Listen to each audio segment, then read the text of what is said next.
CPIM ने आज Islampur town library hall में कॉमरेड मुजफ्फर अहमद की जयंती पर एक कार्यक्रम आयोजित किया। वे communist party of India Marxist के फाउंडिंग मेंबर्स में से एक थे और एक पुराने फ्रीडम फाइटर थे। प्रोग्राम में सीनियर कॉमरेड्स को सम्मानित किया गया। कॉमरेड मुजफ्फर अहमद की जिंदगी, आइडियल्स और स्ट्रगल में उनकी भूमिका पर भी चर्चा हुई। प्रोग्राम में उनके आइडियल्स को हाईलाइट करने के लिए कई कल्चरल परफॉर्मेंसेज, स्पीच और कई प्रोग्राम्स किए गए। इस दिन मौजूद नेताओं और वर्कर्स सपोर्टर्स ने कॉमरेड मुजफ्फर अहमद के आइडियल्स पर चलने का अपना कमिटमेंट दोहराया और ऑर्गेनाइजेशन को और मजबूत करने के लिए अलग अलग ऑर्गेनाइजेशनल प्रोग्राम्स करने का भी ऐलान किया। सीपीएम नेता और सीटू के जिला महासचिव स्वपन गुह नियोगी ने कहा कि सीपीएम के संस्थापकों में से एक मुजफ्फर अहमद, जो काका बाबू के नाम से जाने जाते हैं, उनकी जयंती पर ये सभी कार्यक्रम आयोजित किया गया है। এটা হচ্ছে ভারতের কমিউনিস্ট পার্টির অন্যতম প্রতিষ্ঠাতা এবং স্বাধীনতা সংগ্রামী কমরেড মুজফ্ফর আহমেদ, যিনি কাকাবাবু নামে আমাদের পার্টির সবার কাছে পরিচিত, যার নির্দেশ মতো প্রয়াত আমাদের রাজ্যের মুখ্যমন্ত্রী কমরেড জ্যোতি বসু যখন ব্যারিস্টার হয়ে লন্ডন থেকে এখানে আসলেন, তাকে নির্দেশ দিয়ে তার নির্দেশেই হচ্ছে comrade Jyoti Basu trade union আন্দোলনের সাথে যুক্ত হয়েছিলেন। অর্থাৎ তার জন্মদিনটা পালন করা হয় একটা ঘটনাকে কেন্দ্র করে। ৬২ সালে চীন সীমান্ত বিরোধকে কেন্দ্র করে কমিউনিস্ট পার্টি, যারা প্রকৃত কমিউনিস্ট পার্টির নেতৃত্ব, বর্তমান যারা ভারতের কমিউনিস্ট পার্টির মার্ক্সবাদী সদস্য, তাদের নেতাদের গ্রেপ্তার করে জেলে আটক রাখা হয়। সেই সময় আমাদের কর্মীরা বিচ্ছিন্ন হয়ে পড়েছিল।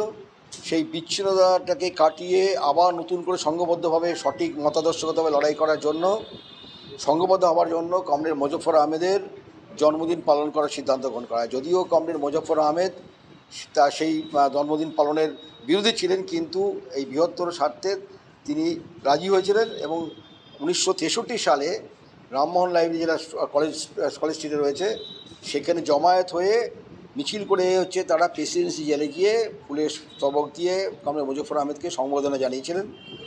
তারপর থেকেই প্রতি বছর আমাদের পার্টিতে আমাদের সব আন্তর্জাতিক নেতা বাদ দিয়ে, Lenin, marks, angle, Lenin, Stalin, মাও সেতুং, হো চি মিন বাদ দিলে আমাদের দেশে আমাদের পার্টির নেতা হিসাবে কমরেড মুজফ্ফর আহমেদেরই হচ্ছে জন্মদিন পালন করা হয়।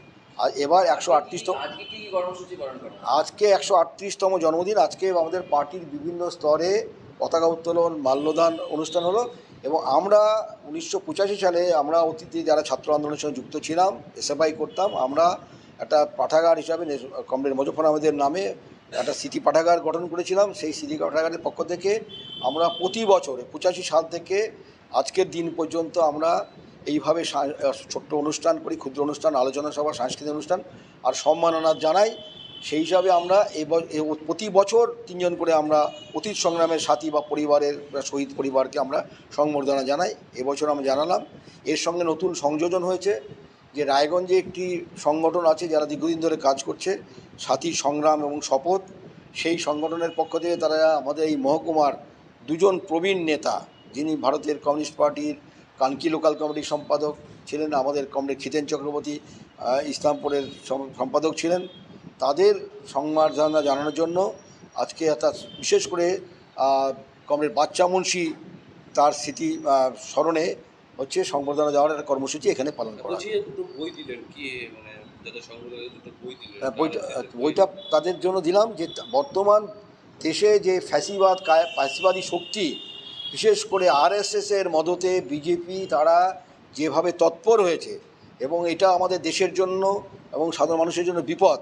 তাই আজকে ফ্যাসিবাদকে প্রতিহত করা এবং মানুষে বিভাজন করবার যে আরএসএসের যে রাজনীতি, তাকে পরাস্ত করবার জন্য আহ্বান জানিয়ে আমরা এই জন্মদিনে আমরা মানুষের কাছে বার্তা দিতে চাই। সেই জন্যই হচ্ছে আমরা 2টো বর্তমান পরিস্থিতির উপর লেখা বই, সাম্প্রদায়িকতার বিরুদ্ধে এবং হচ্ছে আরএসএসের এই যে তাদের যে একটা নীতি, তাদের যে একটা ফ্যাসিবাদী কায়দায় যে ধর্মীয় বিভাজনের রাজনীতি করছে, সেই হিটলার, মুসলিনির থেকে তাদের পথ নির্দেশে, সেইটার বিরুদ্ধে লড়াইকে এগিয়ে যাওয়ার জন্য আমরা আজকে এই বই দুটি